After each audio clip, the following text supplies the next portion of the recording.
오늘의 주요 뉴스입니다. 민주당 지도부 의원으로부터 인사청탁성 문자를 받아 논란이 된 김남국 대통령실 비서관이 오늘 결국 사퇴했습니다. 경찰이 충북 청주 실종 여성 살해범의 신상 정보를 공개했습니다. 54세 김영우입니다. 집값 상승기 때 편법 증여가 반복되자 국세청이 서울, 강남 3구 등 특정 지역의 증여 2천여 건을 모두 검증하기로 했습니다. 여러분 안녕하십니까? 쿠팡 사태가 일상의 불안감으로 확산하고 있습니다. 누군가가 여러분 정보로 접속했다면, 그것도 외국에서 접속했다면 불안감은 더 커질 수밖에 없습니다. 그래서 탈퇴를 하려고 해도 미로처럼 까다로워 쉽지가 않습니다. 그러자 정부도 위법행위 여부를 조사하고 문제가 있으면 엄정 조치할 예정입니다. 첫 소식 김세희 기자가 보도합니다. 가본 적 없는 해외에서 접속되는가 하면 정체를 알 수 없는 기기에서 로그인 되기도 합니다. 쿠팡 사태 이후 이용자들이 직접 확인한 비정상 접속 기록들입니다. 국내에서 가상 사설망을 우회하면 해외 접속으로 뜰 수 있기 때문에 큰 문제가 아니라는 게 쿠팡의 해명인데 이용자들의 불안은 여전합니다. 너무 불안하죠. 그냥 사이트 아이디에 해킹을 하나만 당하더라도 되게 어디까지 내 개인정보가 나갔지 하는 그런 두려움이 있는데 그렇다고 쿠팡을 탈퇴하는 것도 쉽지 않습니다. 가입부터 탈퇴까지 직접 해봤습니다. 실제 가입을 할 때는 2단계에 걸쳐 휴대전화 번호와 이름, 이메일만 등록하면 간단하게 됩니다. 하지만 탈퇴는 전혀 다릅니다. 먼저 쿠팡 계정에 남아있는 돈을 다 인출하고 와우 회원제를 구독한다면 해지해야 합니다. 회원제를 해지할 때에도 스크롤을 한참 내려야 하고 해지 신청 이유를 답해야 하고 해지 신청 버튼을 별도로 눌러야 합니다. 이어 회원 정보란에 들어가 모바일 앱에서 PC 버전으로 변경하고 탈퇴 동의를 2번 눌러도 탈퇴가 되는 건 아닙니다. 마지막 단계에서는 설문조사에 답하지 않으면 탈퇴가 되지 않습니다. 가입은 별다른 인증 절차 없이 1분밖에 안 걸렸지만 탈퇴는 복잡한 절차에 시간도 5분 넘게 걸렸습니다. 방송미디어통신위원회는 쿠팡 계정 탈퇴 절차에 대해 긴급 사실조사에 착수하는 한편 현행법 위반 여부에 대해서도 조사하기로 했습니다. MBN 뉴스 김세희입니다. 이번 쿠팡 사태로 소비자뿐만 아니라 쿠팡을 이용하는 소상공인들의 피해도 걱정입니다. 특히 주문이 줄면서 배달 음식점의 매출이 급감하고 있습니다. 애꿎은 소상공인의 피해를 신용수 기자가 취재했습니다. 서울의 한 김밥집입니다. 요 며칠 배달이 부쩍 줄었습니다. 쿠팡 사태 이후 쿠팡의 배달 앱인 쿠팡이츠를 통한 주문이 줄었기 때문입니다. 10건이 와야 되는 게 3-4건이 온다고 와야지 될 것들이 좀 줄어들고 있죠. 확연하게. 그러니까 저희들 같은 경우는 좀 많이 힘들죠. 쿠팡 입점업체들은 직격탄을 맞았습니다. 이른바 탈쿠팡 여파에 주문량이 감소하는가 하면 이미 주문했던 물품을 취소하는 사례도 늘고 있습니다. 연말 특수를 기대하기 어렵게 됐다며 하소연합니다. 작년보다 좀 덜한 것 같아요. 그냥 판매량은 작년보다 좀 줄었네요. 아무래도 영향이 있죠. 쿠팡 입점업체 4명 중 3명이 소상공인들로 쿠팡 전체 매출의 30%를 차지하고 있습니다. 2차 피해가 현실화되는 가운데 소상공인연합회는 입장문을 내고 2차 피해를 막기 위한 실효성 있는 대책을 수립하라고 쿠팡 측에 요구했습니다. 쿠팡 개인정보 유출 사태의 불똥이 애꿎은 자영업자와 소상공인에게 튀고 있습니다. MBN 뉴스 신용수입니다. 쿠팡에 정부가 얼마의 과징금을 부과하느냐도 관심입니다. 최대 1조 원까지 가능한데 정부 역시 고강도 제재를 예고하고 있습니다. 김종민 기자가 보도합니다. 개인정보보호법은 최근 3년 평균 매출의 3%까지 과징금을 부과할 수 있도록 했습니다. 이에 따라 쿠팡에는 최대 1조 원가량의 과징금이 부과될 수 있습니다. 하지만 쿠팡은 정부가 주는 정보보호 인증, ISMS-P를 보유해 최대 50%까지 과징금을 감면받을 수 있습니다.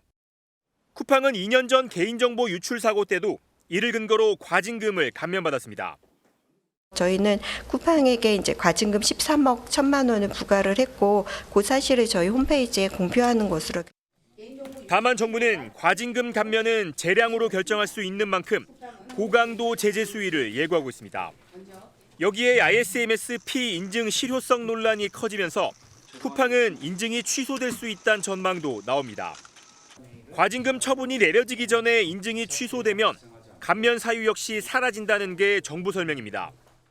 일반 원칙이라서 어떤 사유든지 간에 일단 처분지를 기준으로 사실관계를 판단하는 거고. 정치권에서 징벌적 과징금 도입 목소리가 높은 가운데 정부도 신속히 개선책을 마련하겠다고 밝혔습니다. MBN 뉴스 김종민입니다. 김남국 대통령실 비서관이 결국 물러났습니다. 인사청탁 논란 하루 만입니다. 문자를 보낸 문진석 민주당 의원은 부적절한 처신을 사과했습니다. 하지만 김현지 제1부속실장이 거론되면서 정치권 파장은 더욱 확산되는 분위기입니다. 사그라들던 국민의힘의 김현지 공세는 다시 거세졌습니다. 먼저 선한빛 기자가 보도합니다. 문진석 더불어민주당 의원으로부터 인사청탁 문자를 받았던 김남국 대통령실 디지털 소통 비서관이 사의를 표명했습니다. 대통령실은 김 비서관이 사직서를 제출했고 사직서는 수리됐다고 밝혔습니다. 지난 2일 국회 본회의장에서 문 의원과 김 비서관이 주고받은 문자 내용이 언론을 통해 공개되면서 논란이 불거졌습니다.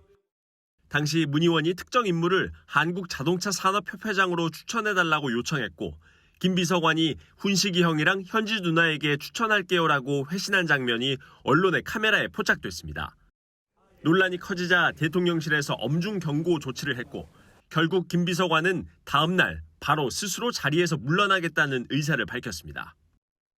대답에 있어서 매우 잘못된 부분을 스스로 좀 인정했기 때문에 그게 여러 가지로 이제 국정 운영에 부담을 줄까봐 사의를 표명한 것으로 알고 있습니다. 김 비서관이 곧바로 스스로 사의를 표명하고 대통령실이 즉각 수리한 건 그만큼 논란 확산이 심상치 않다고 보고 조기 차단에 나선 것이란 분석이 나오고 있습니다. MBN 뉴스 선한빛입니다. 국민의힘은 김현지 제1부속실장이 실세라며 만사 현통론을 다시 꺼내들었습니다.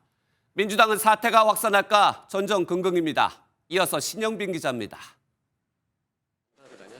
김남국 비서관의 사퇴에도 국민의힘은 꼬리 자르기는 안 된다며 김현지 대통령실 제1부속실장을 정조준했습니다. 국정감사 이후 잠잠했던 이른바 만사 현통론. 모든 결정이 김현지 실장을 거친다는 실세론을 다시 꺼내든 겁니다. 원조 친명 인사들조차 김현지 실장에게 한 수 접고 인사 청탁을 해야 할 정도이라면 그 위세가 어느 수준인지 짐작하기조차 어렵습니다. 국민의힘은 김 실장의 사퇴를 촉구하는 한편 김남국 비서관과 문진석 의원 등 관련자들을 직권남용 등의 혐의로 고발할 방침입니다. 반면 민주당은 대통령실 인사들을 직접 거론하는 것은 삼가면서 사태 확산을 막는 데 주력했습니다. 부적절한 처신이었던 만큼 김병기 원내대표가 문 의원에게 엄중 경고했다고 밝히면서도 윤리감찰단 회부 등의 계획은 없다고 선을 그었습니다. 엄중 경고했다는 것만 제가 들었고요. 그것과 관련해서는 따로 논의된 건 없습니다. 문자상으로 보면 문 수석님이 부속실장한테 인사 청탁한 건 아닌 걸로 알고 있거든요. 논란 이후 모습을 드러내지 않던 문진석 의원도 SNS를 통해 입이 10개라도 할 말이 없다며 사과했습니다. 김남국 비서관의 사직과 문진석 의원의 사과에도 국민의힘의 공세는 쉽게 잦아들지 않을 걸로 보입니다. MBN 뉴스 신영빈입니다. 장경태 민주당 의원을 준강제 추행 혐의로 고소한 여성이 어제 첫 경찰 조사를 받은 것으로 MBN 취재 결과 확인됐습니다. 이 여성은 사건 1년여 만에 고소를 결심한 이유를 현직 국회의원의 영향력이 두려웠다고 진술한 것으로 파악됐습니다. 심동욱 기자의 단독 보도입니다. 어제 오후 장경태 더불어민주당 의원을 고소한 여성 A씨가 경찰에 출석해 10시간에 걸쳐 조사를 받았습니다. MBN 단독 보도 이후 6일 만으로 고소인 측은 당시 술자리에 동석한 이들과 나눴던 SNS 대화 내역과 통화 녹음 등을 제출했고 조사 과정은 영상 녹화됐습니다. A씨는 지난해 10월에 있었던 일을 이제야 고소하게 된 배경을 두고 권력자인 현역 국회의원을 고소했다가 생길 피해가 무서웠다고 경찰에 진술한 것으로 전해졌습니다. 그러면서 주변인의 신원을 알아내는 모습에 장 의원의 영향력을 실감했다고 말한 것으로 알려졌습니다. 또한 A씨는 어제 국회 법사위에서 나온 발언에 대해서도 큰 우려를 나타낸 것으로 전해졌습니다. A씨는 민주당 여성 의원마저 그런 발언을 하는 걸 보고 충격을 받았다며 우려했던 2차 가해이자 고소를 망설였던 이유라고 말한 것으로 알려졌습니다. 또한 A씨는 경찰에 신변보호 조치를 요청한 바 있는데 장 의원이 의혹을 해명하다 국회 비서관 신분을 외부에 밝힌 점이 결정적이었다고 변호인 측은 설명했습니다. A씨는 장 의원의 2차 가해 혐의에 대한 처벌도 원한다는 취지로 진술했는데 경찰도 관련 수사에 착수한 상황입니다. 고소인 조사를 마친 경찰은 동석했던 이들의 진술을 확보한 뒤 장 의원을 불러 사실관계 파악에 나설 방침입니다. MBN 뉴스 심동욱입니다. 국민의힘 여성 의원들은 장경태 의원의 사무실을 항의 방문했습니다. 2차 가해라고 있다며 사퇴를 촉구했습니다. 이어서 김영 기자입니다. 성범죄자 비호하는 민주당은 각성하라! 피켓을 든 국민의힘 여성 의원들이 장경태 더불어민주당 의원의 지역 사무실 앞에 모였습니다. 여성 의원들은 장 의원의 맞고소는 명백한 인권 침해이자 2차 가해라며 목소리를 높였습니다. 사과는커녕 데이터 폭력이라는 프레임으로 왜곡하면서 피해자와 주변인을 압박하고 피해자를 무고죄로 맞고소하는 등 2차 가해를 서슴지 않고 있습니다. 또 민주당 지도부가 당 내부적으로 진상조사를 지시한 점을 명분 삼아 침묵으로 장 의원의 행위를 방조하고 있다며 공세 수위를 끌어올렸습니다. 국민의힘은 장 의원이 법사위에서도 물러나야 한다는 입장이지만 장 의원은 악의적인 음해에 대해 법적 책임을 묻겠다며 물러날 뜻이 없음을 분명히 밝혔습니다. 국민의힘이 장경태 의원을 고리로 민주당을 강하게 압박하면서 성추행 의혹은 여야 당 차원의 대치 국면으로 번지고 있습니다. MBN 뉴스 김현입니다. 국민의힘은 내분이 더욱 심각해졌습니다.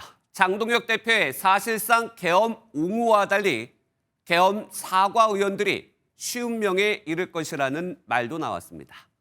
내년 지방선거를 앞두고 분열은 심화될 것으로 전망됩니다. 일각에서는 이른바 해쳐 모여 범보수 연합의 목소리까지 나오고 있습니다. 먼저 정예린 기자가 보도합니다. 국민의힘 소장파 의원들은 계엄 1년 집단 사과 메시지에 이어 이번엔 원내 교섭단체, 당의 중론이란 발언으로 지도부 압박을 이어갔습니다.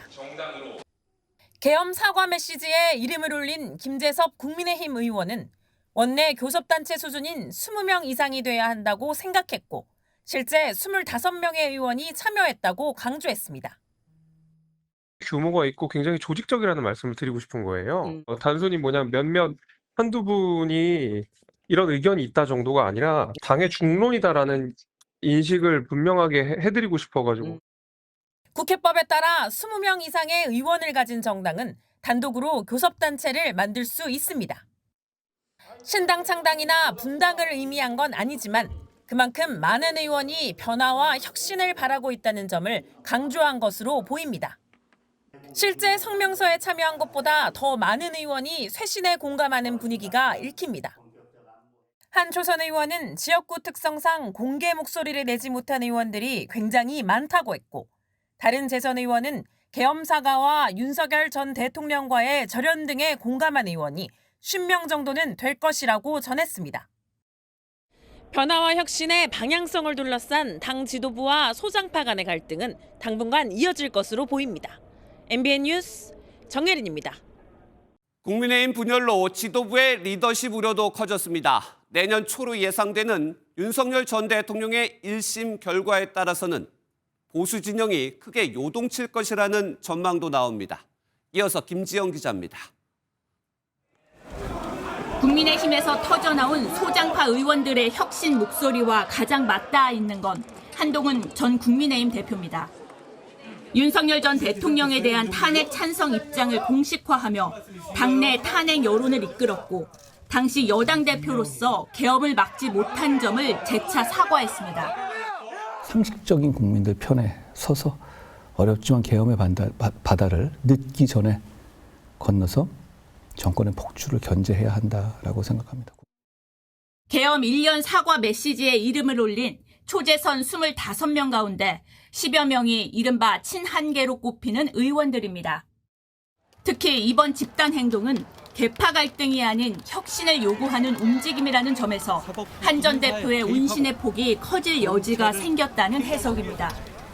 한 수도권 의원은 본물처럼 터진 사과 메시지로 장동혁 대표의 리더십에 금이 갔다고 했고, 한 재선은 지방선거가 다가올수록 새로운 리더십에 대한 요구가 커질 것이라고 말했습니다. 최근 이준석 개혁신당 대표가 계엄에 반대했던 인물들은 큰 줄기에서 올바른 선택을 한 것이라고 언급한 점에서 계엄 사과와 윤 전 대통령과의 절연 등의 가치로 범보수 연대 가능성도 충분합니다. 내년 2월로 예상되는 윤석열 전 대통령에 대한 내란 재판 1심 결론 내용에 따라 당이 또 한 번 요동칠 것으로 보입니다. MBN 뉴스 김지영입니다. 법정 소동을 일으켜 구치소에 가두는 감치 처분을 받은 김용현 전 국방장관의 변호인들에게 감치 일수가 추가됐습니다. 재판부에 해보자는 거냐 등 법정 모욕성 발언을 했기 때문입니다. 박은채 기자가 보도합니다. 지난달 19일 한덕수 전 총리 재판에 방청권 없이 들어온 김용현 전 장관의 이하상 권우현 변호인에게 감치 명령이 내려집니다. 말씀하시면 감시합니다. 나가십시오. 자, 감시합니다. 이 소동 때문에 열린 감치 재판에서 김 전 장관의 권우현 변호사는 재판부에 해보자는 것이냐, 공수처에서 봅시다라고 말했습니다. 분란을 일으키고 법정 모욕 행위까지 한 건데, 이에 따라 오늘 법원은 권우현 변호사에 대해 감치 5일을 추가 선고했습니다. 기존 선고된 15일에 5일이 더해진 것으로 변호인단은 즉각 반발했습니다. 어떤 욕설이나 모욕이 있는 것도 아닌데 스스로 위신이 행해졌다고 판사가 자의적으로 판단하는 것입니다. 감치 명령에 재판부를 비꼬는 행태까지 보이자 잇따라 철퇴가 내려지는 걸로 보입니다.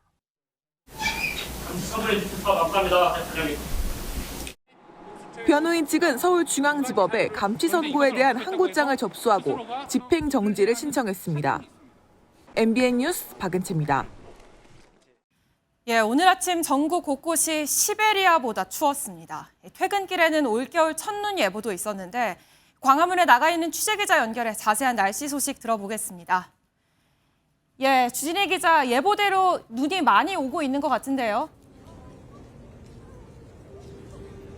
네, 저는 지금 광화문 광장에 나와 있습니다. 제가 잠깐 서 있었는데도 벌써 옷에 이렇게 눈이 쌓일 정도로 내리고 있고요. 보시다시피 바닥에도 벌써 눈이 쌓이기 시작했습니다. 그야말로 서울의 첫눈이 펑펑 내리고 있는 건데요. 기상청은 이번에 중부지방을 중심으로 눈이 내릴 것으로 예상하고 있습니다. 서울과 경기도 그리고 수도권 지역에서는 2에서 6cm의 눈이 내릴 것으로 예상이 되고 있고요. 경기 북부와 강원 내륙에서는 최고 8cm의 눈이 예상되고 있습니다. 기상청은 이번 눈이 퇴근길에 집중적으로 1에서 3cm의 눈이 내리기 때문에 특히 서울과 경기 그리고 경기 북부와 강원도 지역에 대설주의보를 내렸습니다. 이번 눈은 바레만 부근에서 발달한 저기압과 눈구름대가 남쪽으로 내려오면서 내리는 건데요. 오늘 밤이면 대부분 지역에서 그치겠지만 남부 곳곳은 내일 새벽까지 이어질 수 있습니다. 밤사이 내린 눈은 낮은 기온 탓에 얼어붙을 수 있어 빙판길 등에 주의해야 합니다. 내일 서울의 아침 기온은 영하 6도로 추울 것으로 보이고 토요일인 6일부터 서해에서 따뜻한 바람이 들어오면서 기온이 오르겠습니다. 지금까지 광화문 광장에서 MBN 뉴스 주진입니다. 다음은 창원 모텔에서 벌어진 참혹한 흉기 난동 소식입니다. 중학생을 포함해 4명의 사상자가 발생했다는 소식은 어제 뉴스에서 전해드렸는데요. 피의자인 20대 남성은 흉기를 미리 준비한 것으로 확인됐고 미성년자 강간죄 처벌 전력도 있었습니다. 강진우 기자입니다. 20대 남성이 마트에서 흉기와 술을 삽니다. 그리고 잠시 뒤 이 남성은 인근의 한 모텔로 들어갑니다. 그렇죠. 수수께 받은 거죠. 마트에서 나온 이 남성은 이곳 모텔 3층에 방을 잡고 여학생 2명을 불렀습니다. 여학생들은 2주 전 오픈 채팅방을 통해 알게 됐는데 두 번째 만남을 가진 겁니다.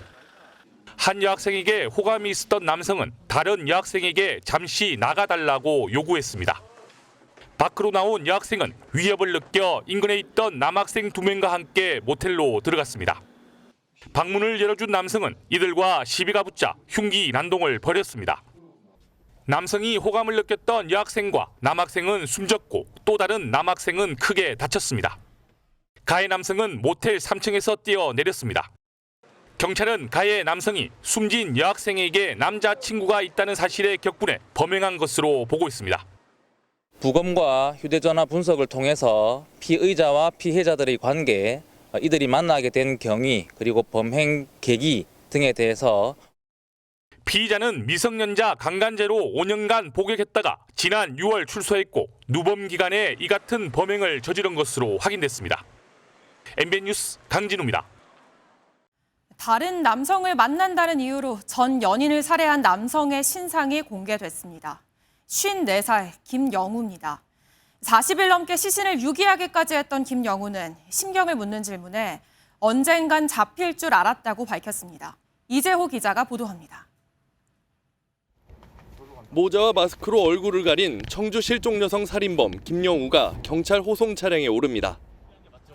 취재진 앞에 모습을 처음 드러낸 김영우는 피해자들에게 죄송하다며 말문을 열었습니다.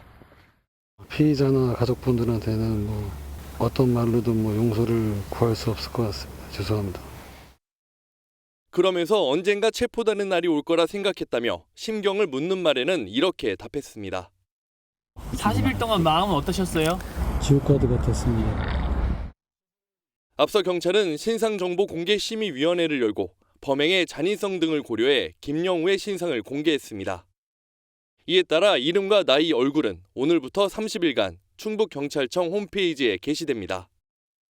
김영우는 지난 10월 14일 밤 9시쯤 연인이었던 50대 여성이 다른 남성을 만난다는 이유로 흉기로 살해한 뒤 다음 날 시신을 오폐수 처리 시설에 유기한 혐의를 받고 있습니다.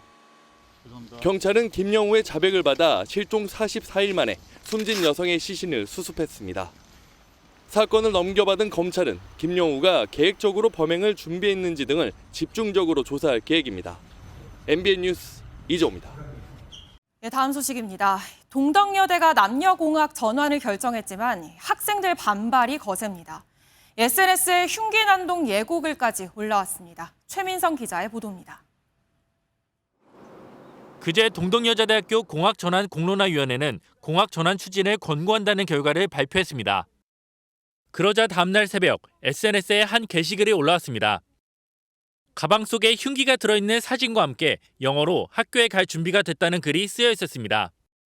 동덕여대 공학 전환 여부가 총장 승인 뒤 최종 결정된다는 내용의 다른 게시글도 공유됐습니다. 작성자가 이에 앙심을 품고 흉기 난동을 예고한 것으로 추정됩니다. 같은 날 동덕여대 측은 현재 재학생이 모두 졸업하는 2029년부터 남녀공학으로 전환하겠다고 밝혔습니다. 그러자 일부 재학생들은 오늘 오후 2시 공학 전환을 반대하는 교내 시위를 예고했습니다. 대학 측의 레커체 제거 행사도 같은 시간에 열릴 예정이었던 만큼 많은 인파가 몰릴 것으로 예상됐습니다. 하지만 결국 흉기 난동이 실제로 벌어지면 피해가 커질 것을 우려해 양측 모두 안전상 이유로 일정을 취소했습니다. 경찰이 작성자를 추적 중인 가운데 동덕여대의 남녀공학 전환으로 인한 갈등은 당분간 지속될 것으로 전망됩니다. MBN 뉴스 최민성입니다. 최근 대학가의 또 다른 이슈는 AI를 이용한 부정행위입니다. 하지만 논란만 반복될 뿐 뾰족한 대책이 보이지 않는데요. 활용 기준도 막을 방법도 모호한 상황에서 AI 시대를 앞장서 대비해야 할 교육 현장에 사실상 손을 놓고 있다는 지적이 나옵니다. 조성우 기자가 취재했습니다.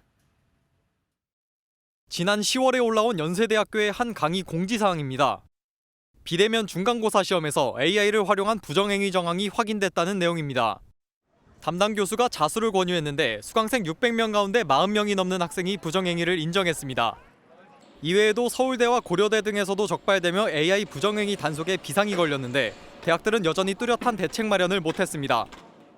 학생들이 마음 먹고 생성형 AI를 사용한다고 한다면은 잡아내기에는 조금 어려운 구조인 것 같아요.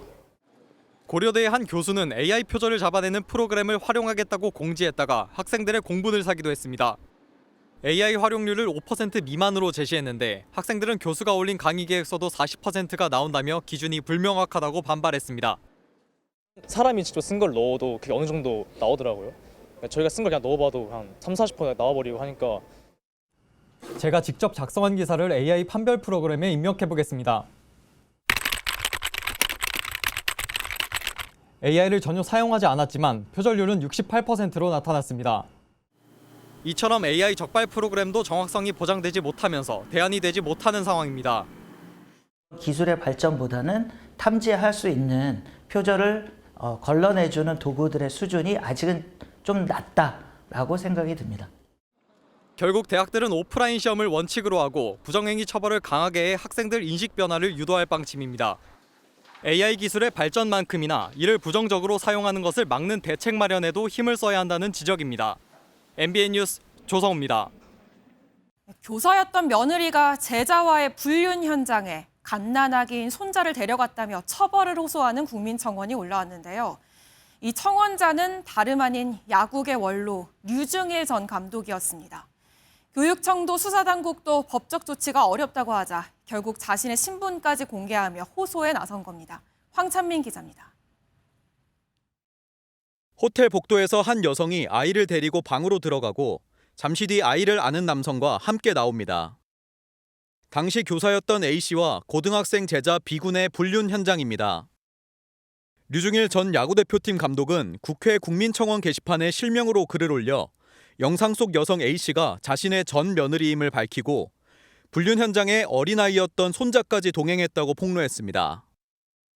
류 전 감독은 A씨가 아무 제재 없이 다시 교단에 서려 한다며 분통을 터뜨립니다. 학교 선생하고 학생하고 부적절한 관계. 그거 넘어가면 안 되고. 두 번째 그 장소에 우리 손자를 왜 데려갔냐고요. 하지만 서울시 교육청 관계자는 A씨가 기간제 교사였고 무혐의 처분을 받아 재취업을 막을 법적 근거가 없다고 밝혔습니다. 사법기관의 판단도 엇갈렸습니다. 앞서 민사재판부는 1심 판결에서 자녀를 불륜 현장에 동행한 건 상식 밖의 비윤리적 행위라며 류 감독 측 손을 들어줬습니다. 반면 MBN 취재진이 입수한 검찰의 불기소 결정서에 따르면 검찰은 아이가 당시 2살이라 피해를 진술할 수 없고 엄마의 행동을 목격했는지도 불분명하다며 학대 혐의를 인정하지 않았습니다. 이게 아동학대가 아니라면 애 인지를 못한다는 이유로 애 앞에서 어떤 짓을 해도 괜찮다는 말이냐. 류 씨는 전처인 A씨 측이 반성 대신 역고소로 압박하고 있다고 주장했고 취재진은 A씨 측의 입장을 듣기 위해 연락했지만 닿지 않았습니다. 류 전 감독 측은 검찰의 불기소 처분에 불복해 항고장을 제출했습니다. 제도의 허점을 지적한 국민청원에 여론이 들끓는 가운데 검찰이 재수사 결정을 내릴지 주목됩니다. MBN 뉴스 황찬민입니다. 오늘 대법원에선 중요한 두 사건의 선고가 있었습니다. 법조팀 김태희 기자와 사건 추적해보겠습니다. 김 기자, 첫 사건은 기억하시는 분들이 많을 것 같습니다. 지난해 7월이었죠. 시청역 인근에서 벌어진 역주행 사고. 평범한 일상을 보내다가 들이닥친 차량에 피해자가 정말 많았습니다. 네, 지난해 여름 서울 시내 한복판에서 승용차가 역주행하는 사고가 발생했습니다. 당시 영상을 보시겠습니다. 빠른 속도로 역주행하는 차량 한 대가 인도로 돌진하고 신호대기 중이던 차량 2대를 들이받았습니다. 소리가 이게 난 전쟁 난 줄 알았어. 엄청 컸어. 이 사고로 9명이 숨지고 5명이 다쳤습니다. 9명의 사망자를 포함해 14명의 사상자가 나온 사고였는데 오늘 대법원 판단은 어떻게 나왔습니까? 네, 대법원은 운전자 차모 씨에게 금고 5년형을 선고했습니다.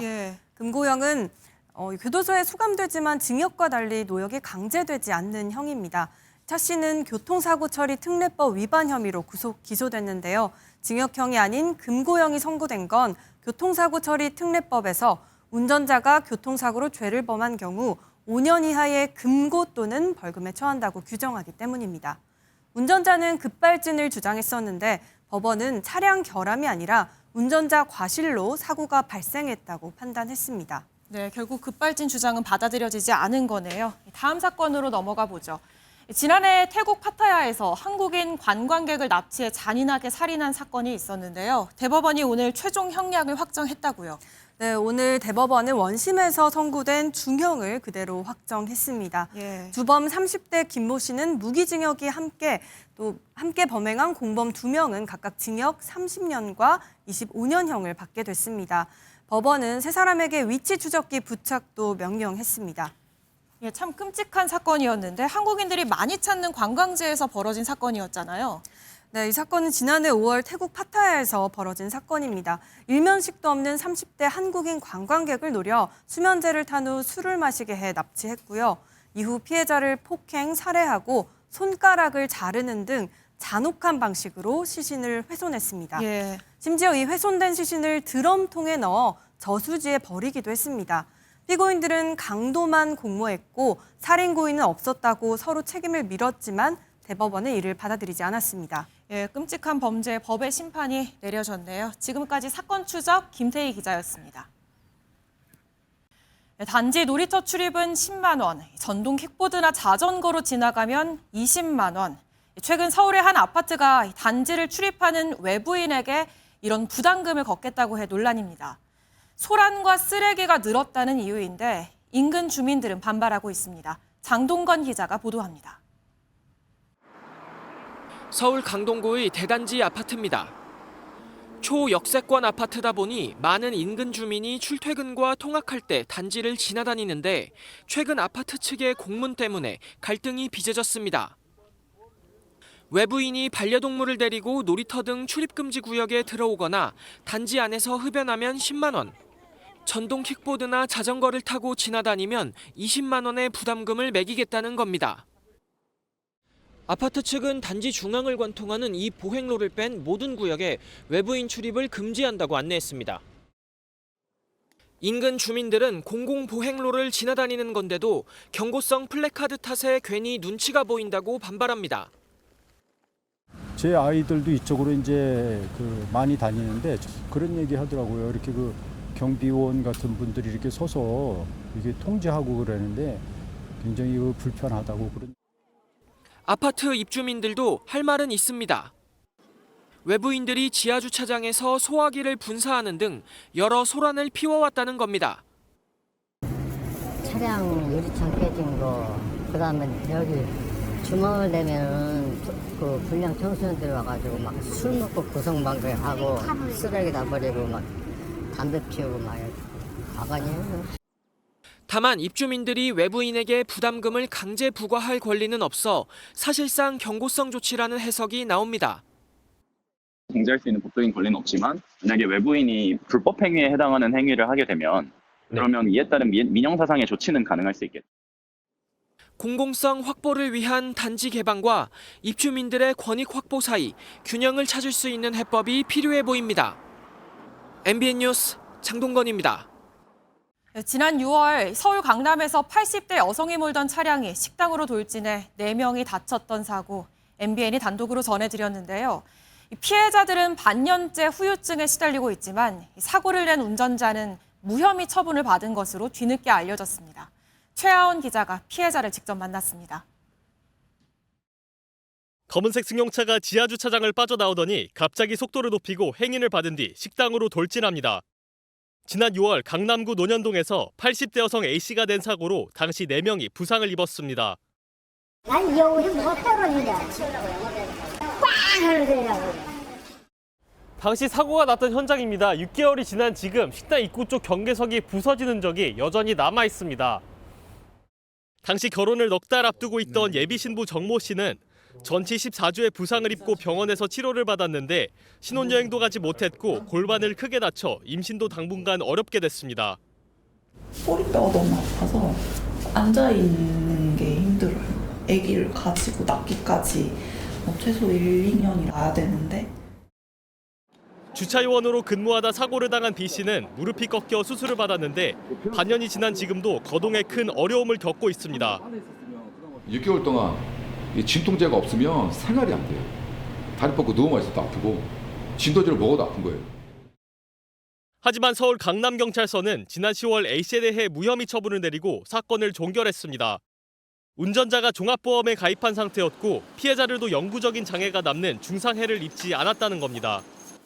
다쳐도 종합보험에 가입돼 있고 그다음에 12대 중과실 아니면은 공소권 없으면 돼요. 피해자들은 배상을 못 받은 상태인데 보험사 측은 취재진에 치료가 끝난 뒤 관련 절차를 진행할 계획이라고 밝혔습니다. 내가 뭘 잘못을 했길래 가해자는 처벌을 안 받고 왜 피해자만 독박 쓰고 법적 절차 알아보고 구제받으려고 노력하고. MBN 뉴스 최하원입니다. 국민연금 보험료가 내년부터 달라집니다. 더 내고 더 받는다는 취지입니다. 하지만 당장 오른 보험료에 부담의 목소리도 나옵니다. 한범수 기자가 보도합니다. 국민연금 보험료율은 현재 9%입니다. 내년 1월부터는 9.5%로 0.5%포인트 높아집니다. 이후 8년에 걸쳐 13%까지 올라갈 예정입니다. 더 많은 보험료를 걷어 국민연금 재정 고갈을 막겠다는 취지입니다. 하지만 고물가와 경기 침체 속에서 보험료율까지 높아지는 건 부담스럽다는 반응도 나옵니다. 뭐 10,000원 계속 뭐 이런 식으로 올라가다 보니까 나중에는 되게 좀 크게 좀 부담되는 금액이 되지 않을까 좀 싶은 생각이에요. 특히 직장 가입자보다 자영업자나 프리랜서처럼 소득이 불안정한 지역 가입자의 부담이 더 커질 전망입니다. 직장 가입자는 회사가 보험료의 절반을 내지만 지역 가입자는 전액을 스스로 납부해야 하기 때문입니다. 월소득 300만 원인 직장인은 보험료가 월 7,500원 늘어나지만 지역 가입자는 15,000원을 더 내야 합니다. 또 직원들에 대한 것까지 이제 감당을 해야 되기 때문에 좀 부담감이 없지 않아 있죠. 정부는 급격한 인상에 따른 충격을 줄이기 위해 저소득 지역 가입자에게 최대 1년 동안 보험료의 절반을 지원해 주기로 했습니다. 전문가들은 내년부터 소득 대체율이 40%에서 43%로 오르는 만큼 이번 보험료율 인상을 노후를 위한 추가 저축으로 받아들일 필요가 있다고 조언합니다. MBN 뉴스 한범수입니다. 부동산 시장에선 서울 외곽 지역 주민들의 반발이 커지고 있습니다. 강남과 똑같은 이른바 3중 규제를 받는 게 말이 되느냐는 건데 규제를 일부라도 풀어야 한다는 움직임이 일고 있습니다. 강서영 기자입니다. 서울 노원구 길가에 토지거래 허가제를 해제해달라는 현수막들이 걸려 있습니다. 대표적 서민주거 밀집 지역인데도 강남이나 한강벨트 지역과 같은 규제를 받는 건 부당하다며 주민들이 집단 행동을 이어가는 겁니다. 실제 규제 시행 이후 거래가 끊겨 집을 팔아야 하는 사람들은 발을 동동 구르고 있습니다. 기습적으로 저희가 매일 10장, 5장 이런 식으로 지금 개첩하고 있습니다. 강남과 강북이 부동산 시세가 다름에도 똑같은 잣대로 규제를 하는 것은 불합리하다. 이렇게. 서울 대표 외곽 지역인 노원도봉 강북구 등 노도강 아파트 거래량은 64% 줄었고 상승폭도 계속 줄고 있습니다. 안 팔려. 아무래도 좀 매수세가 뚝 떨어지고 세비고 집사는 거 못하잖아요. 그래서 세가 공급이 안 돼. 상황이 이렇다 보니 토지거래 허가 등 3중 규제를 적어도 외곽 지역은 풀어줘야 한다는 목소리에 힘이 실리고 있습니다. 국토교통부와 서울시 두 수장이 최근 비공개로 만난 점도 해제 기대감을 더하고 있습니다. 오세훈 서울시장은 외곽 지역의 토지거래 허가구역 해제를 요청했고 김윤덕 국토부 장관은 검토하겠다고 한 것으로 알려졌습니다. 얼마 전 대통령실에서도 토어제를 길게 끌 수 없다는 메시지를 공개적으로 낸 바 있어 시장의 기대감은 커질 것으로 예상됩니다. MBN 뉴스 강서영입니다. 부모 찬스로 고가의 아파트를 물려받으면서 세금까지 탈루하는 수상한 증여가 늘고 있습니다. 그래서 정부는 서울 강남 4구와 마포, 용산, 성동구의 아파트 증여 사례 2,000여 건을 전수조사하기로 했습니다. 이승훈 기자입니다. 지은 지 40년이 넘은 서울 압구정동의 한 아파트입니다. 이곳 아파트를 증여받은 30대 A씨는 집값이 60억 원에 달해 증여세 규모가 커지자 꾀를 냈습니다. 감정평가법인에 집값을 39억 원으로 낮춰 평가해달라고 부탁해 그만큼 증여세를 낮춰 신고했습니다. 제일 큰 게 증여세 아니에요. 세무서보다 이제 뭐 의논도 해보고 증여세 물더라도 뭐 그렇게 하는 방법밖에 없지 않나요? 서울 아파트 증여가 3년 만에 최대를 기록한 상황에서 전체 4분의 1은 이처럼 강남 4구와 마용성, 이른바 상급지에 몰렸습니다. 특히 미성년자가 증여받은 경우도 223건이나 되는 등 수상한 증여가 쏟아지자 국세청이 칼을 뽑았습니다. 지난 7월까지 마용성과 강남 4구에서 이뤄진 부동산 증여 2천여 건에 대해 정부는 전수조사한다는 계획입니다. 이미 신고된 증여세 1,700건 가운데 630여 건은 시가가 아닌 공시가격으로 낮춰 신고한 경우로 직접 감정평가에 세금을 부과합니다. 쪼개기 증여나 가족법인에 증여하면서 기준시가로 신고하는 방식으로 감정평가를 회피하는 사례들에 대하여도 정밀 검증할 예정입니다. 정부는 부동산 시장이 안정될 때까지 우회 증여한 사례들에 대해서도 정밀 검증할 예정입니다. MBN 뉴스 이승훈입니다. 친환경 미래에너지 수소로 이제는 버스뿐만 아니라 트럭의 군용 차량까지 다각화되고 있습니다. 수소 기술이 우리 곁에 아주 가까이 있는 건데 이승민 기자가 취재했습니다. 해발 2,000m 이상 스위스 고산지대를 수소 전기 트럭이 달립니다. 도심과 멀어 인프라가 부족한 사우디아라비아 사막에서도 주행에 성공했습니다.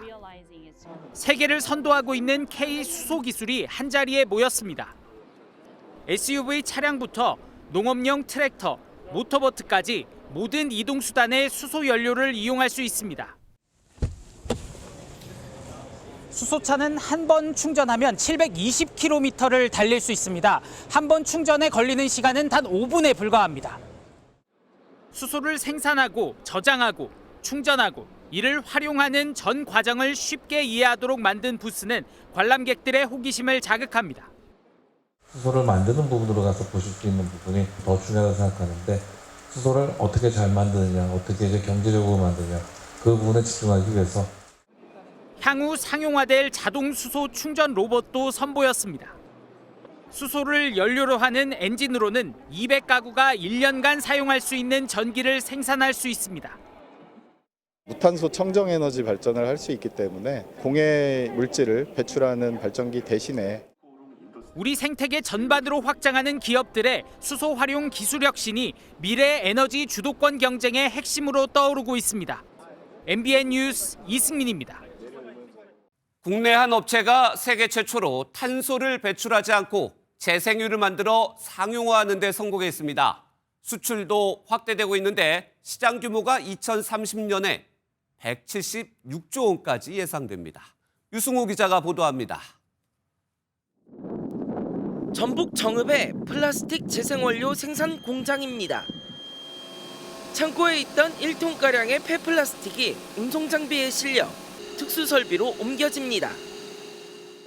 지름 3.3m 크기의 설비에 옮겨진 폐플라스틱은 하루 동안의 공정을 거쳐 제 손에 든 재생원료로 탈바꿈합니다. 세계 최초로 300도 미만의 온도에서 플라스틱의 탄소고리를 분해해 재생원료를 만듭니다. 태우지 않고 자체 개발한 파동 에너지를 이용해서 원래의 형태인 기름으로 친환경제로 복원한다. 기존 재생유보다 3배가량 비싼 가격에도 품질이 우수하고 탄소 배출권도 확보할 수 있어 수출 전망이 밝습니다. 생산 과정에서 소음도 거의 발생하지 않습니다. 기름이 생산되고 있는 과정을 눈으로 보면서도 그 안에서도 지금 이렇게 대화를 할 수 있다라는 거에 굉장히 감동을 받으시더라고요. 생산된 재생원료는 정제 과정을 거쳐 산업용 연료로 쓸 수 있고 다시 플라스틱 제품으로 만들 수 있습니다. 2030년 전 세계 폐플라스틱 발생량은 6억 톤. 재활용 과정이 녹록지는 않지만 그래도 이 시장은 오는 2030년 1,200억 달러 규모로 커질 전망입니다. 10% 정도만 재활용이 되고 거의 다 매립하거나 소각되고 있거든요. 재생원료를 통해서 이렇게 순환시키는 것들이 온실가스 감축 측면에서도 중요하다. 친환경성과 경제성을 갖춘 플라스틱 재생 기술이 글로벌 에너지 시장의 주목을 받고 있습니다. MBN 뉴스 유승호입니다. 알고 계셨습니까? 잊어서는 안 되는데요. 현재 북한에 우리 국민 6명이 억류돼 있습니다. 생사를 모른 채 하염없이 기다리는 가족들은 국가조차 이를 잊고 있다는 생각에 답답한 마음뿐입니다. 최선우 기자가 보도합니다. 북한에 억류 중인 우리 국민 문제를 어떻게 해결할 것이냐는 질문에 처음 듣는다고 답했던 이재명 대통령. 이 처음 듣는 얘기인데. 안보실장님이 한번 얘기 한번 해보세요. 한국 국민이 잡혀있다는 게 맞아요? 하루 만에 대통령실이 답변을 냈습니다. 현재 탈북민 3명을 포함한 우리 국민 6명이 간첩죄 등 혐의로 북에 억류돼 있다며 조속한 남북대화 재개로 해결해 나가겠다고 밝혔습니다. 6명 중 3명은 선교사로 대통령실은 탈북민 3명은 가족의 신변을 고려해 신원을 공개하지 않았습니다. 생사조차 모른 채 기다리는 가족들은 애가 탑니다. 어렵게 MBN과 연락이 닿은 가족은 정부가 현황 파악조차 하지 못한 것에 아쉬움을 드러내면서 조속한 해결만을 기다리고 있습니다. 대통령이 어저께 이제 그런 발언을 했을 때는 마음이 되게 아팠잖아요. 벌써 정권이 몇 번 바뀌었잖아요. 너무 아프지. 긴 시간이 너무 흘러가니까 빨리 속방하는 방법 쪽으로 해주셨습니다. 대통령실은 대화를 통한 해결 의지를 드러냈지만 새 정부 출범 이후 우리 측의 유화적인 제스처에도 북한이 별다른 반응을 보이지 않으면서 어떻게 협상 물꼬를 틀지는 풀어야 할 과제입니다. MBN 뉴스 표선우입니다. 다음 소식입니다. 러시아군이 납치한 우크라이나 10대 청소년 2명이 북한에서 세뇌 교육을 받고 있다는 증언이 처음으로 나왔습니다. 이들은 군사 수용시설에서 반미, 반일 사상을 주입받고 있다고 합니다. 이상엽 기자가 보도합니다. 러시아의 우크라이나 어린이 납치 문제를 논하는 청문회에서 우크라이나 측 인권 변호사가 납치된 아이들의 사진을 꺼냅니다. 아이들은 북한의 교복과 군복을 입고 있습니다.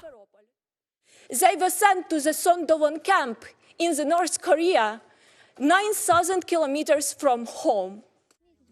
송도원 수용소는 북한이 우호 국가 청소년들에게 체제 우월성을 선전하기 위해 지은 송도원 국제소년단 야영소를 가리키는 것으로 추정됩니다. 우크라이나 측은 아이들이 수용소에서 반미, 반일 사상을 주입받고 있다고 주장했습니다. In this camp, children were taught to destroy Japanese militaries and mad Korean veterans who in 1968 attacked the United States ship Pueblo, killing and wounding 9 American soldiers. 우크라이나 정부는 전쟁이 발발하면서 러시아 점령지에서 최소 19,000여 명의 어린이가 러시아와 칠러 국가 쪽으로 강제 이주한 것으로 집계했습니다. 한편 미국은 푸틴 러시아 대통령에게 대표단을 파견해 종전안을 논의했지만 러시아 측은 타협은 없다고 밝히며 이견을 좁히지 못했습니다. MBN 뉴스 이상엽입니다. 미국이 한국의 핵 추진 잠수함 건조를 공식 지지하며 한미 안보 협력을 강조했습니다.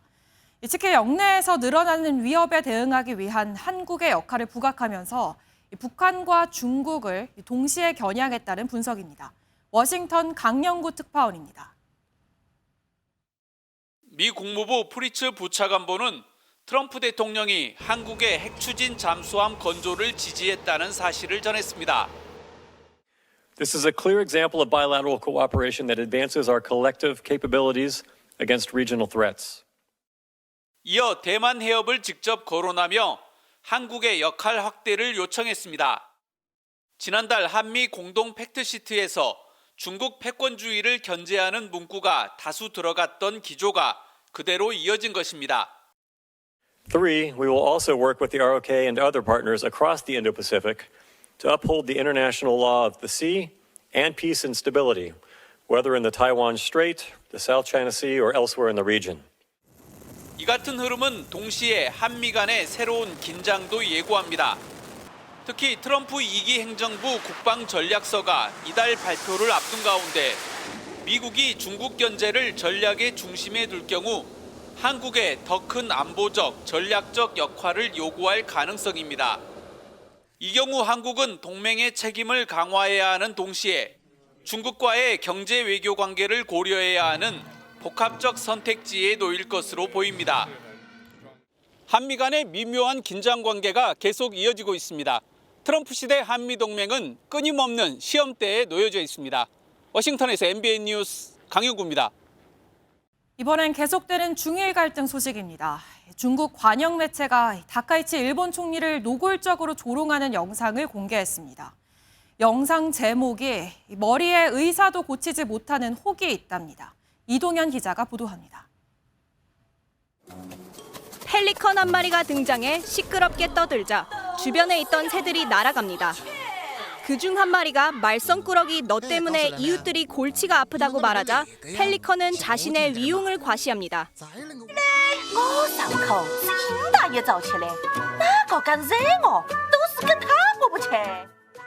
여기서 펠리컨은 다카이치 총리를 독수리 아저씨는 미국을 상징하는 것으로 해석됩니다. 제목은 머리에 혹이 나서 의사도 고칠 수 없다로 중국 관영 매체 CCTV가 공개한 영상입니다. 영상 썸네일에는 말썽꾸러기를 뜻하는 까우스더가 적혔는데 이는 다카이치의 중국어 발음 까우스와 비슷합니다. 또 펠리컨이 독수리가 떨어뜨린 물체를 소중히 여기자 저 삐뚤어진 아줌마가 또 새똥 덩어리를 참배한다며 비웃기도 합니다. 이 영상은 중국을 상징하는 판다가 펠리컨을 보며 머리에 혹이 나서 의사도 치료할 수 없다고 떠나는 것으로 끝납니다. 과거에도 중국은 일본과 다카이치를 희화화하는 만화를 게시했지만 중국 관영 매체가 직접 영상을 공개한 건 처음입니다. 동시에 중국은 오늘도 일본에 대한 비판을 이어갔습니다. 中方的态度是明确的，我们敦促日方切实反思纠错，撤回高市首相错误言论。 다카이치 총리가 중국의 대만 영토 주장을 존중한다는 뜻을 밝힌 것으로 알려졌지만 중국의 압박 수위는 더 노골화되고 있습니다. MBN 뉴스 이동현입니다. 최근 브라질에서는 한국 드라마 인기가 뜨겁습니다. 그래서 드라마 주인공이라도 된 것처럼 이 한국 남성과의 데이트를 연결해주는 사이트까지 나왔는데요. 그런데 이 사이트에서 성착취 범죄 혐의가 확인됐습니다. 한여혜 기자입니다. 오빠와 함께 K드라마의 마법을 다시 느껴보세요. 한류 여성 팬을 노린 브라질의 한 유료 만남 웹사이트입니다. 남성과 여성이 함께 서울에서 찍은 듯한 사진이 올라와 있고 한국 드라마를 따라한 카페, 공원, 산책까지 함께 데이트도 할 수 있다고 홍보합니다. 그런데 이 사이트에서 브라질 여성을 상대로 한 성범죄 정황이 확인돼 현지 경찰이 수사에 나섰습니다. 실제로 사이트에는 모텔이나 집에서 친밀한 만남이 가능하다고 예약을 안내하는데 신체 접촉까지 포함된다고 쓰여 있습니다. 최근 브라질에서는 수백 명이 쇼핑몰에 모여 함께 관람할 만큼 한국 드라마가 인기인데 이를 미끼로 이용한 겁니다. Absoluta. Você conhece a pessoa para você ter certeza que você está segura? E nem sei se esse moço existe, pode ser grande supostamente, afinal de contas. 한국 남성의 사진을 도용한 로맨스 스캠, 허위 선물 배송 수수료 요구, 팬클럽 가짜 회원권 판매 등 범죄 수법도 다양합니다. 주 상파울로 한국 총영사관은 현지 당국에 피해 신고를 요청하며 해당 사이트를 주의하라고 당부했습니다. MBN 뉴스 한여입니다. 김종철 방송미디어통신위원회 초대위원장 후보자가 조직 안정화가 최우선 현안이라며 포부를 밝혔습니다. 그러면서 청문과 병행해 자신과 머리를 맞댈 상임위원 추천을 국회에 요청했습니다. 오지혜 기자입니다. 인사청문회 준비 사무실에 처음 출근한 김종철 방미통위 위원장 후보자. 준비한 원고를 꺼내더니 지명 엿새 만에 첫 소감을 밝혔습니다. 초대위원장이란 중책을 맡게 되어서 무한한 책임감을 느낍니다. 방송미디어통신위원회를 명실상부한 국민소통위원회로 만들어보도록 노력하겠습니다. 최우선 현안으로는 긴 행정 공백이 있었던 만큼 조직 안정화와 방송 3법 후속 조치를 꼽았습니다. 이를 위해 국회에 상임위원 추천을 요청했습니다. 저희 청문과 더불어서 이 위원회가 온전한 구성이 이루어질 수 있도록 여야가 모두 힘을 모아주시기를 간절히 당부드리겠습니다. 그러면서 대통령이 방미통위의 중립성, 독립성을 민감하게 생각하신 것 같다며 헌법 정신에 맞게 소임을 다하겠다고 강조했습니다. 지난 10월 출범한 뒤 사실상 업무가 멈춰 있는 방미통위는 김 후보자의 인사청문회 이후 정상화 수순을 밟을 것으로 보입니다. MBN 뉴스 오지혜입니다. 스포츠 뉴스입니다. 올해 LG를 통합 우승으로 이끈 염경엽 감독. 연말 시상식 감독상까지 휩쓸며 말 그대로 올해의 감독이 됐는데요. 구단에서 최고 대우를 받으면서 다시 LG의 지휘봉을 잡게 된 염 감독의 목표와 전략은 뭘까요? 권영범 기자가 들어봤습니다. LG의 한국 시리즈 우승이 확정되자 선수들을 한 명씩 안아주는 염경엽 감독. 2년 만에 통합 우승을 이끈 리더십을 인정받아 3년 최대 30억 원 최고 대우에 다음 시즌에도 LG의 지휘봉을 잡게 됐습니다. 감독 최고 대우를 해주셔서 즐거운 마음으로 사인 잘 했고요. 또 내년 시즌 준비를 잘해야 되겠다는 생각을 가지고 있습니다. 감독상까지 받으며 올해의 감독이 된 염 감독의 다음 목표는 통합 2연패. FA 시장 대여급인 주장 박혜민의 잔류를 이끌어내면서 그 첫 발걸음을 뗐습니다. 마지막 어떤 은퇴 시기의 FA는 감독을 잘 만나야 된다. 감독을 잘 만나야 제2의 인생도 좀 더 순조롭고 풀어가기가 좋다라는 메시지를 전했는데 부진했던 불펜의 부활과 신구 선수 간의 조화를 통해 LG 왕조를 열겠다는 각오입니다. 23년도에 우리가 우승했을 때처럼 전원 필승조라는 그런 구성을 만들 수도 있다고 생각하고 팀도 함께 성장할 수 있는 2026년도가 되지 않을까. 자서전 제목처럼 끝끝내 이기는 승부로 올 시즌 눈부신 성과를 냈지만 스스로의 50점을 매긴 염 감독. 나머지 50점을 채우기 위한 여정을 이제 시작합니다. LG 트윈스의 모든 구성원들과 함께 성장한 감독, LG 트윈스가 좋은 결과를 만들어내는데 도움이 됐던 감독으로 기억에 남고 싶습니다. MBN 뉴스 권용범입니다. 서울에 올겨울 첫눈이 내리고 있습니다. 오늘 밤까지 중부지방을 중심으로 강하고 많은 눈이 내리겠습니다. 특히 수도권과 강원 북부에는 대설특보가 발효 중인 가운데 시간당 최고 5cm씩 집중적으로 쏟아질 것으로 보입니다. 예상되는 적설량은 오늘 밤까지 경기 북동부와 강원 북부에 최고 8cm, 서울 등 그 밖의 중부지방에도 최고 5에서 6cm가 되겠고요. 남부지방은 내일 새벽까지 1cm 안팎의 눈이 예상됩니다. 추위 속에 내린 눈이 얼어붙어 빙판길과 도로 살얼음이 나타나는 곳이 많겠습니다. 교통안전에 유의하셔야겠습니다. 강추위는 내일까지 이어지겠습니다. 내일 서울의 아침 기온 영하 6도로 오늘만큼은 아니지만 여전히 춥겠고요. 주말에는 기온이 올라서 추위가 확 풀리겠습니다. 내일은 전국이 대체로 맑겠습니다. 동해안은 대기가 건조해 불조심하셔야겠습니다.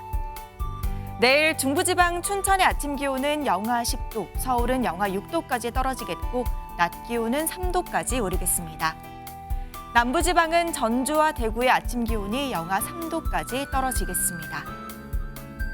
토요일에는 중부지방에 비 소식이 있습니다.